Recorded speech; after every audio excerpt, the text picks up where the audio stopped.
Salut à tous, bienvenue dans Dixon Discute. Moi c'est Dixon, je suis comédien et auteur. Mon métier. Salut, ça va? Ça va et toi? Super, déjà présente-toi. Eh ben, je m'appelle Victoria, du coup, c'est tout. Ok, qu'est-ce que tu fais? Je suis artiste écrivaine, écrivaine plus particulièrement. Voilà, Ok, j'écris. tu fais que de l'écriture? Ouais, je fais que de l'écriture. Après, je m'intéresse aussi à d'autres médiums parce que j'ai eu une petite formation plastique, du coup, quand j'étais au lycée, mais ça remonte à un peu plus loin. Et puis, bah, du coup, surtout les mots, en fait, c'est ça qui me passionne. Après, je m'intéresse aussi à la photo, mais voilà. Ok, c'est intéressant parce que il y a pas longtemps j'ai reçu quelqu'un ici Mhm. et je lui ai dit que l'écriture c'était un peu... euh, j'avais pris une analogie qui n'était pas très jolie, mais bon c'est pas grave, j'assume. Je lui disais que l'écriture c'était un peu la maîtresse qui ne deviendra jamais l'officiel des artistes plasticiens. Ok, Parce qu'il y a beaucoup d'artistes plasticiens qui écrivent ouais. depuis longtemps Mhm. et, ils lâchent jamais l'écriture, mais Mhm. jamais, quand il y a un autre médium artistique qui prend le dessus, ils veulent pas faire de l'écriture le médium principal. Ouais, Et d'accord. du coup, je disais, c'est un peu comme s'ils avaient une maîtresse et que elle pensait un jour elle allait devenir la mariée, mais que Ouais, finalement jamais. ouais. Et qu'on garde toujours sur le côté parce qu'on aime bien s'accompagner quand même, tu Je vois. vois, ouais. Non, Et moi, du coup, c'est plutôt mon officiel. ouais, c'est pour ça que c'est Ouais. intéressant que tu aies quand même touché du doigt d'autres médiums, mais on en rediscutera après. Mm. Et depuis quand tu fais ça? Depuis, bah, j'ai toujours écrit, enfin, depuis vraiment petite. Mais ça fait, on va dire, maintenant 2 ans, ouais, bien 2 ans que j'écris tous les jours et que j'ai envie de lire, de réciter mes textes, de les mettre en scène et que j'ai envie de faire vivre ça en tant qu'artiste, quoi, en tant qu'écrivaine. Du Proprement, coup, c'est pas du que ce soit un théâtre ou truc pas? annexe. Non, c'est pas du théâtre. En revanche, j'ai écrit du théâtre un peu plus jeune et j'ai fondé une compagnie aussi de création artistique avec des théâtreux. Mais c'est pas du théâtre, non, c'est plus. Enfin, si je peux définir du coup un Tu peu, peux, tu peux, tu peux. c'est plus de la poésie ou ce que j'aime appeler de la prose poétique. Parce que tu vois, quand tu dis poésie, les gens ils pensent sonnet alexandrin, tu vois. Et du coup, c'est plus ouais, de la prose poétique. Ok. Voilà. C'est intéressant parce que, comme tu dis, les gens ils pensent pas qu'il y ait. En fait, c'est que les gens ils ont l'impression qu'il y a que des cases très bien définies Ouais. et que du coup tu peux pas en sortir et qu'il n'y a pas de truc un peu hybride. Alors que finalement, il y a pas de truc un peu hybride. Évidemment, ouais. Et c'est quoi ton premier souvenir de création artistique? Même très jeune, tu vois, un truc Ouais. le plus. Ben, tu vois, bien sûr, enfin, je veux dire, comme tout plein d'enfants, j'ai toujours, j'ai toujours dessiné.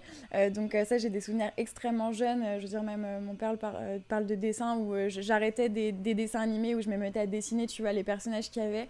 Mes premiers souvenirs d'écriture, je pense que ça devait être CP, peut-être année de CP, ouais, donc je devais avoir entre 5 et 6 ans. Ok. Et voilà, et déjà j'écrivais des petites histoires. Alors maintenant je les relis, j'ai envie de rire, mais ouais, des petites histoires sur des animaux. Mais j'ai plus de souvenirs de mots qui m'ont marqué moi, plutôt que de moi créer des mots. De mots qui t'ont marqué, c'est-à-dire des trucs que Ouais, t'as lus? des choses que j'ai lues ouais, jeune et où je me suis dit, est-ce qu'il y a quelque chose de plus beau, tu vois, vraiment, où c'était un genre de rencontre, un truc un peu stupéfiant, tu vois, de me dire, mais c'est magnifique et essayer de te poser des questions que t'as jeune en mode, comment ça se fait que ça rime, le mec il écrit comme ça tous les jours, tu vois.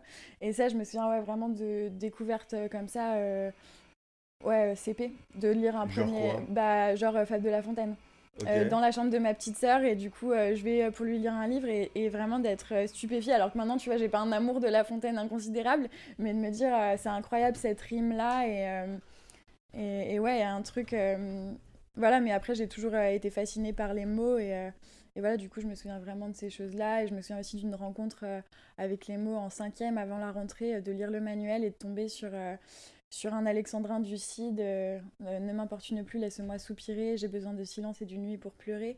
Et là, je m'étais dit, ok, je vais passer ma vie à faire ça. Vraiment, il y a eu un truc de. C'est ça.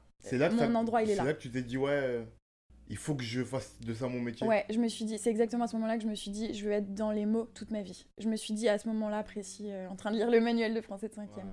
Mais tu vois, ce que ça me fait penser à ce que tu dis là, c'est que je parle avec plein de potes dans différents arts qui me parlent de la déconstruction des formats artistiques. Ouais. Là, on part dans une discussion vraiment d'artistes, genre. On va perdre les gens, tu vois. Mais qui me parle de la déconstruction du fait de repenser les formats artistiques. Pour essayer de faire simple, tu fais un film, tu prends une narration qui est particulière, tu filmes de manière particulière, tu écris un livre, tu écris pas dans le bon sens et tout. Ouais. J'ai beaucoup potes ou de connaissances qui ont fait des études d'art, école, fac et tout, qui me parlent de ça parce que tu étudies ça à Ouais. l'école. Mais finalement, dans leur pratique, ça se retrouve pas vraiment, Mm. tu vois.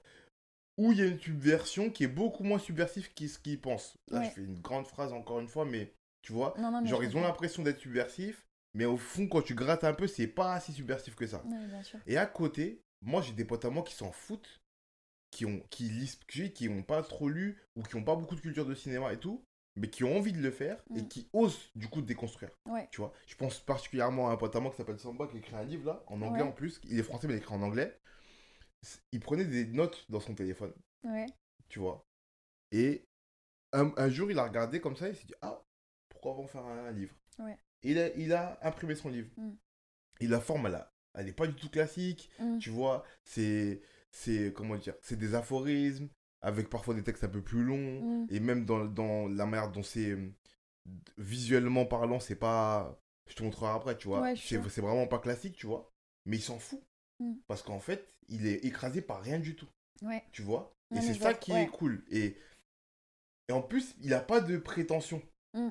Tu vois, c'est juste qu'il avait une envie, il s'est dit pourquoi pas, il s'est donné les moyens de le faire, il a regroupé ses notes, il a pu imprimer son livre, et voilà. Ouais. Tu vois, j'ai l'impression que quand t'es trop... et je pose souvent ces questions-là aux gens qui font du cinéma, mais pas assez aux gens qui font de la littérature, Mm. tu vois. Mais j'ai l'impression que quand t'es trop écrasé de références, surtout en France, Mm. avec la sacralité, comme tu l'as dit, Ouais. qu'on met à l'art, tu vois, que c'est dur de se détacher. Et que Mm. parfois, je compléterai avec ça, que parfois, on se détache beaucoup moins qu'on croit. Et Ah je suis oui, le premier, ouais. je suis le Mm. premier à dire ça, tu vois. Mm. Mm. Ah oui, je suis complètement d'accord avec ce que tu dis. Et c'est vrai que je pense qu'en plus de cette ouais, sacralité qu'on accroche, qu'on attribue à l'art, il y a aussi un truc bah, après qui du coup est plus personnel, enfin plus individuel, tu vois, mais d'une confiance que tu t'accordes ou pas, et du coup d'oser lire. Et moi, c'est vrai que c'est quand il y a eu d'autres lecteurs, tu vois, de mes textes, que je me suis dit, ok, bon, bah maintenant je fais lire, tu vois, et maintenant je vais le lire à voix haute, et peut-être que ça a de l'intérêt ou qu'on peut m'écouter, mais en fait avant j'osais pas du tout, et je pense que c'était aussi parce que t'oses pas en fait te mesurer à cette histoire de l'art, tu vois, Mm, t'oses pas y mettre un pied parce que tu te dis mais je vais me faire écraser quoi. mm. Ce que je fais n'a aucun intérêt, pourquoi moi, tu vois, pourquoi moi. Mais en plus, c'est tellement aléatoire ce truc. Parce que Bien sûr. tu peux être. Comment dire, on peut décider que ce que tu fais toi, c'est révolutionnaire. Sous couvert de quoi, pourquoi. Ouais, bien sûr. Seuls eux savent, j'ai envie de te Ouais, dire, tu c'est sûr. vois. Et je me pose cette réflexion-là par rapport au cinéma, mais en vrai, ça s'applique à la littérature, parce que j'ai un exemple en tête, tu vois. Pour reprendre encore cette. Parce que les Américains m'impressionnent beaucoup par rapport à ça. Ok. Je pense que c'est aussi le fait qu'ils ont moins d'histoire que nous par rapport à tout ça. Du coup, Oui, ils sont bien moins sûr. écrasés, Mm. tu vois. Quand leur pays commence à se construire, nous, on a déjà Hugo. Ouais. Tu vois ce que je veux Ouais, dire? non, bien sûr. Genre, c'est encore des bannières au fin fond de l'Angleterre que nous, on a déjà Rousseau. Ouais. Tu vois, il y a personne chez. Enfin, il y a que les Indiens en Amérique, il n'y a pas les Américains qui viennent d'Europe en vrai de vrai, Ouais, qui bien vont sûr. construire cette littérature, tu Mm. vois. Du coup, ils sont beaucoup moins écrasés que nous, je pense. Bref. Euh, et je me disais, par rapport au cinéma, je me disais, je comprends pas. Moi, je suis un grand fan de science-fiction, tu vois. Mhm. Et je me disais, après, on en pense qu'on veut. Il n'y a pas de problème. Et je suis un grand fan de thriller aussi. Ok. Mais je me disais, pourquoi je retrouve pas un thriller comme j'en vois aux États-Unis? Genre, je retrouve pas, je sais pas, un Seven. Il n'y a pas un Français qui a écrit Seven, genre. Pourquoi il n'y a pas un Français qui a écrit Interstellar, tu vois? Mm. Pour aller prendre deux exemples, mais deux gros exemples. Mm. Pourquoi c'est pas possible? Et je me suis retrouvé, je me suis posé cette question, moi en tant qu'auteur, à ne pas réussir à le faire. Ouais. Tu vois ce que je veux dire? Mentalement, j'arrive pas à écrire une histoire où il y a des trous de verre et puis des rêves qui vont dans des rêves et puis un tueur en série qui. J'arrive pas. Ouais. Tu vois ce que je veux dire? Mm. Et je l'ai aussi ressenti, la première fois que j'ai ressenti aussi, c'est quand j'ai lu. Parce qu'en fait, les premiers livres américains que j'ai lus, c'est un peu comme tout le monde, c'est Stephen King, mais j'ai pas beaucoup de souvenirs parce que j'étais jeune, tu vois. Ok. Mais la première fois que j'ai vraiment lu un auteur américain profondément, c'est quand j'ai lu Jeff Palahniuk, celui qui a écrit Fight Club. Ok. Parce que Fight Club, c'est un livre à la base, Ouais, ouais, ouais. pour les gens que les gens savent pas. Et du coup, déjà l'objet cinématographique, c'est particulier Fight Club, tu vois. Et dans cette idée, je me dis, pourquoi il n'y a pas un réalisateur qui a écrit ce film? Un scénariste français qui a pensé à cette idée. Ouais. Et en vrai, non. Déjà, c'est un livre. Du coup, c'est encore pire. Mm, mm. C'est-à-dire que je t'explique. Lui, il en a rien à carrer de Hugo Balzac, qui tu veux. Mm. Tu vois, ça, c'est comme le film. C'est vraiment brut. Tu vois, c'est aussi eux qui ont créé un auteur de poésie qui est assez reconnu maintenant, qu'on créé Bukowski. Oui, ouais. Tu vois, Mm. il y a... Bukowski, c'est pas Baudelaire. Baudelaire, c'est Mm. le spleen, c'est quand même romantique, tu vois. Mm. Bukowski, c'est brut. Ça veut dire, je me bourre la gueule, je me défonce. Les femmes, c'est compliqué, truc. Et je raconte ma vie, j'en ai rien à cirer. Ouais. Et j'essaie un peu de faire de prose avec ça, tu vois. Mm. Il n'y a pas ces carcans que nous met la chape de plomb de l'art à la française, nous coupe de ça, j'ai l'impression. Ouais, c'est possible. Et en même temps, enfin, je pense qu'on peut aussi le voir comme une forme d'ouverture parce que, bah, après, ça vient un peu contredire ce que tu disais avec ton ami tout à l'heure et quand parfois t'as une formation et que t'as envie d'être subversif et que tu l'es pas tant que ça. Mais je pense aussi que quand t'as un cadre ou que quand tu as par exemple une obligation créative, tu vois, enfin je sais pas, par exemple tu dis pendant un mois, tous les jours je vais écrire 3 sonnets, tu vois, et bah du coup de te mettre dans cette forme-là, je pense que c'est hyper formateur parce que du coup ça te fait découvrir d'autres formes ou des choses que toi t'aimes écrire ou pas. Et moi c'est vrai que bah, souvent je me suis donné un peu des exercices de style comme ça, mais c'était plus pour m'occuper. Et c'est vrai que bah, c'est hyper formateur parce que du coup après tu sais où est ton endroit, tu vois. Et moi je me rends compte que bah, j'ai un truc... pour moi, la ponctuation, c'est hyper important. J'en ai parlé en plus.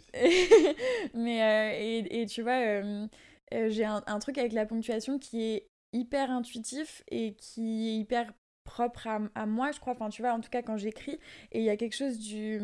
Enfin, tu vois, du laisser aller, du laisser couler, de la lecture aussi. Parce que je pense que c'est un texte, c'est comme l'autre, tu vois, ça se lit, ça coule et tout.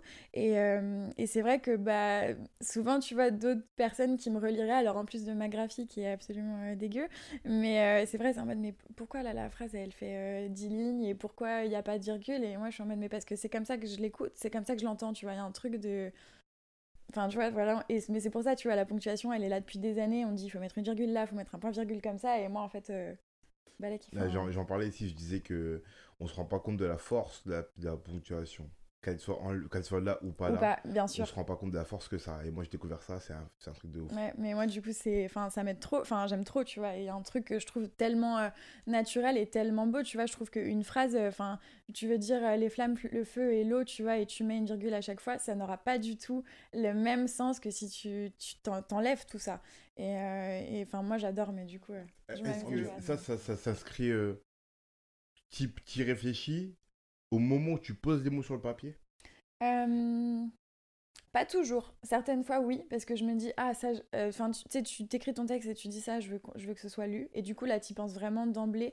Mais sinon, non, c'est jamais un truc où je me dis, alors ça va être lu, donc j'ai écrit comme ça. Non. Et puis en plus, ça perd toute spontanéité pour moi. Et vu que il y a un truc pour moi d'une écriture qui. Vraiment, tu vois, ça sort pas. Je vais pas me forcer parce que je sais que ce texte-là, il va pas me correspondre et que j'en serais pas fière. Donc, je préfère laisser. Voilà, enfin, Ok. c'est le processus de création, quoi. Je vois, ouais, c'est ça, mais c'est ça le truc. Mais c'est vrai que je te pose la question, tu vois. Mm. Parce que je sais que, tu vois, quand moi je switch de différents médiums, du théâtre à des textes courts parfois, qui ont la volonté d'être lus, enfin, je pense pas pareil. Ouais, Tu vois, c'est ouais, pas le ouais. même instinct d'écriture. Et du coup, c'est pas la même ponctuation. Ouais, bien sûr. Et du coup, je me suis déjà retrouvé à des fois me perdre moi, à écrire des textes qui doivent être lus, mais qui n'ont pas vraiment un côté très oral, Ouais, tu vois. Et du coup, à me bagarrer avec des bouts de mots, avec des synonymes pour changer, avec ouais, des virgules pour apporter plus de calme. Et... Enfin, tu vois, du coup, c'est ça auquel on ne pense pas. ouais. C'est ça aussi que les gens ne savent pas. Mm. C'est que la manière dont on écrit ses textes, quels qu'ils soient, c'est des chemins un peu différents, en fait. Bien sûr, bien sûr. Et enfin, moi, je m'en rends compte, tu vois, bah, bien sûr, quand je disais tout à l'heure, quand tu t'imposes une forme, forcément, tu changes du coup parce que bah, tu vas penser à des rimes, tu vas penser à, enfin, tu vois, je veux dire 4-1, 6-1, tout ça. Mais même, je crois que aussi, tu sais, ce que je te disais, moi, j'aime beaucoup garder la spontanéité, tu vois, d'un écrit parce qu'aussi, sinon, je me perdrais moi, tu vois, dans pourquoi j'ai commencé à écrire et comment j'ai commencé à le faire. Mais je crois qu'il y a aussi le lieu, enfin tu sais, il y a un truc pour moi qui est hyper important de spatio-temporalité, tu vois, l'espace dans lequel tu te trouves pour écrire et les gens qui t'entourent et tout ça, en fait, je crois que c'est hyper essentiel et que du coup, ça va venir peut-être influer sur la forme, en fait, en soi. Tu vois, moi, j'écris pas pareil si je suis dans un café ou si je suis dans mon lit. Il y a un truc complètement différent, mais Ouais, je même suis au niveau d'accord. de la ponctuation, tu vois. Ouais, je suis d'accord. Et j'ai l'impression que ça se ressent comme si en fait tu vois, tu faisais plus qu'un avec l'environnement, ta plume et ton papier et toi, tu vois, il y a un Hmm. truc, un genre de flux, quoi, un truc qui se... Ouais, je vois. se- Je vois ce que je veux dire. Mais- Vraiment une jonction, une Exactement, connexion qui ouais, se une fait. connexion qui se fait, Ouais, tu exactement. vois, mais je comprends ce Mm. truc. Ouais. Et tu penses qu'il y a, dans tous tes écrits, et au-delà de la forme qu'ils ont, il y a un fil rouge qui se suit ou pas? Euh, je sais pas du tout. Euh, je pense que oui. Enfin, en tout cas, je pense que si... tu vois, par exemple, mon meilleur ami me lit beaucoup. C'est quelqu'un qui m'écoute aussi beaucoup, enfin, je veux dire, lire. Euh, Lui, il trouve vraiment qu'il y a quelque chose de... ouais, c'est toi, en fait, du début à la fin, du premier texte que tu m'as lu au dernier avant-hier, il y a une unité, tu vois, il y a un truc qui relève du corps, en fait, de l'organicité, tu vois. Mais après, je pense que c'est peut-être au niveau du style et au niveau de ce que je te disais, tu vois, moi, c'est vraiment toutes mes impressions, toutes mes émotions, mais pas forcément individuelles, les choses que je vois qui vont venir en fait m'inspirer. Et du coup, je pense qu'il y a de ça aussi, tu vois, qui vraiment crée une forme d'unité. Après, au niveau thématique, bah non, en fait, pas tellement. Enfin, il n'y a pas de fil rouge thématique ou de sujet, tu vois, parce que, je veux dire, il y a pas de personnage, il n'y a pas de... Tu vois, donc il y a pas... Cette unité-là thématique n'existe pas dans moi, ce que Mhm. j'écris, dans mon écriture. Je l'ai posé à un autre artiste, cette question, tu vois, à une plasticienne en plus. Mhm. Mais je te la pose à toi. Quand il n'y a pas il y a pas d'envie thématique, il n'y a pas de fil rouge, ça donne l'impression que ça dépeint juste une impulsion et un Mhm. truc qui doit émaner de soi, tu vois. Pourquoi en faire un métier? Pourquoi pas garder juste ça pour soi dans son petit journal intime et écrire autant qu'on veut? Tu vois ce que je veux dire ou pas? Mhm. Si c'est juste pour se livrer, pourquoi pas se livrer sur papier, dans son petit coin, comme tous les Français font, comme tu disais tout à l'heure, tu Ouais, vois, bien sûr, et garder ça pour soi, tu vois? bien sûr. Pourquoi avoir la volonté d'en faire un métier, de transmettre forcément ce qu'on ressent nous aux autres? C'est une question très particulière, je te mets dans la sauce, Non, t'inquiète. mais c'est une question que tous on se pose, tu Non, vois? non, bien sûr. Mais même moi, Mais je me la pose au fond, tu vois? bien sûr. Mais déjà, parce que je pense que ce que j'écris, c'est pas. Je veux dire, c'est pas, ça relève pas du journal intime, tu vois. C'est pas, je suis pas en train de dire. Ce soir, je suis seule et tu vois, enfin, c'est un exemple hyper, Ouais, tu vois, hyper caricature, tu vois. Mais donc, c'est pas moi mes émotions en fait. Donc, ça, c'est pas vraiment une écriture, tu vois, diariste ou journalistique intimiste, tu vois. Donc il n'y a pas de ça et parce que je me suis rendu compte que ce que j'écrivais, ça pouvait toucher et qu'à partir de ce moment-là, j'ai eu envie de partager en fait. Et que quand j'ai des gens qui me disent quand tu te mets à lire, j'ai l'impression que le temps s'arrête, bah, je me dis ok, bah trop bien en fait, j'ai envie d'arrêter le temps pendant 20 minutes encore et comme ça, je te raconte ce que je vois en fait. Et je crois que ouais, c'est pas du tout. Déjà, mon écriture, enfin, en tout cas, je peux pas dire que ce soit un truc de journal intime, tu vois, parce que c'est pas mes émotions, moi, perso. ok. C'est plus, voilà, ce que je vois et tout. Après, bien sûr, parfois, tu vois, et puis, de toute façon, il y a une porosité. Je veux dire, ce que t'écris, c'est très souvent... Enfin, très souvent, il y a une influence, tu vois. Je veux dire, t'es hyper malheureux, t'as pas envie d'écrire, je pense que ça se ressent. T'es hyper heureux, tu vois, tu vis ta meilleure vie, je pense qu'il y a un truc toujours, tu vois, peut-être qui vient scintiller, et c'est hyper léger, mais je pense que ça se sent toujours. Mais ouais, en fait, j'aurais pu le garder pour moi, mais moi, c'est les gens, en revanche, tu vois. S'il y avait pas eu les rencontres que j'ai eues ces dernières années, je pense que me dire, ok, je vais être écrivaine, ça aurait été peut-être dans 20 ans ou peut-être jamais. Ah ouais? Ouais, vraiment. Pourquoi? Parce que Alors qu'à la base, quand tu lis le site, ça te frappe et tu veux en faire un métier. Ouais, parce que je me suis pas autorisée en fait. Parce que je me suis dit que moi, ma vie, ce serait pas ça.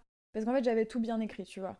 C'était toi, tu feras telles études, telle formation et tu deviendras ça. Et en fait, ouais, je m'étais interdit. Et puis, du coup, bah, c'est voilà, la première fois que j'ai lu à mon meilleur ami qui m'a dit, mais non, et ça fait combien de temps et du coup, bah, là, tu te dis, ah ok, donc il y a quelque chose qui se passe. Hmm. Et moi, vraiment, c'est venu de l'extérieur. C'est pas moi qui me suis dit, demain, je suis écrivaine et je vais tout publier, ce que j'écris depuis des années, tu vois. C'est vraiment les rencontres avec les autres. Je sais pas si je réponds à ta question, du coup, Non, non, mais... tu réponds, mais tu me tends une autre perche en plus, ce qui est bien. C'est. Je parlais de ça avec des potes dans la musique, tu vois. Mm. J'aime bien imaginer ce que je dis avant de le poser la question. T'inquiète. Comme ça, on pose le cadre, c'est cool, tu vois. Mais en gros, je parlais du fait que dans le rap, tu sens très souvent un avant-après, le moment où le rappeur il a eu un succès. C'est-à-dire qu'il s'est mis à écrire des trucs. Je parle du rap parce que c'est ce que je connais le mieux. Il s'est mis à écrire des trucs. Ça n'a pas trop marché. Dans tous ces trucs-là, pourquoi il y a un truc qui marche, bim, tout ce qu'il écrit après, c'est un peu ce qu'il écrit avant, mais plus tout à fait. Ouais. Tu vois, il y a un switch qui se fait. Est-ce que toi, t'as senti un switch à partir du moment où tu t'es autorisé et à partir du moment où tu t'es dit, vas-y, maintenant les gens y croient un peu, je vais aller chercher d'autres gens qui vont y croire encore plus et je vais le faire. Ouais. Oui, déjà moi, dans ma pratique perso, d'écrire beaucoup plus. Alors que déjà, j'écrivais beaucoup, mais d'écrire beaucoup plus et tu vois, vraiment d'y passer beaucoup plus de temps, des journées entières même. Et aussi, j'ai vu même dans le style, tu vois, de dire non, mais là, meuf, t'as pas envie de mettre de points, tu mets pas de points. Tu vois, ça revient à la ponctuation, mais de dire non, pourquoi tu te forces, tu vois. Et du coup, j'ai le sentiment que oui, mon style, enfin, pas mon style, mais ouais, ma pratique d'écriture, mes processus, ils ont complètement changé. Et même maintenant, tu vois, je m'autorise à penser à d'autres médiums que je pourrais lier à l'écriture, ou à de la mise en scène de mes textes, ou à demander à d'autres personnes de réciter, de lire, tu vois. Chose que voilà, j'aurais pas faite, je pense, avant. Non, du tout. Du tout. Mais moi, c'est vraiment les rencontres qui ont dit ok, maintenant, arrête de te mentir. Arrête de te mentir, c'est ça que tu veux faire, ton endroit, il est là. Tu vois, donc, Ok, bon, on va conclure. Ouais. Pour conclure, je pose toujours trois petites questions. La première, c'est cite-moi ton objet créatif favori. Mon objet créatif favori. Ouais. Donc, objet dont on se sert. Ce que tu veux. Ça peut être. Je veux pas t'influencer, mais on m'a dit plein de trucs et que j'ai accepté les réponses. Ok, ton objet créatif favori. Les yeux. Ok, bien joué. Merci beaucoup. C'était top. Les yeux. Ouais. Ok. La deuxième, c'est une œuvre créative inspirante pour toi. Une œuvre créative qui est inspirante pour moi. Waouh. Les photographies de Depardon. Raymond Depardon, du coup. Ouais. Ok. Et la dernière, c'est un conseil pour quelqu'un qui veut se mettre à créer. Si c'est là, fais-le. Si c'est là, fais-le. Vraiment, genre, il y a un truc, tu le sens quand c'est en toi. Net, précis. Go. Ouais. Ouais. Tu poses pas trop de questions, fais. Fais, écris et tu verras après. Ok. Ben merci, c'est top. Merci beaucoup. On va attendre que ton site arrive, on va mettre le lien dans la description vers ton site. Mon site Insta et tout. Pour suivre ton travail et je publierai sur mon Insta moi si tu fais des trucs et ouais, comme ça okay. les gens iront écouter ton travail. Bah trop cool, merci beaucoup de m'avoir reçu, trop plaisir, vraiment. Yes. Abonnez-vous, partagez, likez et à la prochaine. Trop bien.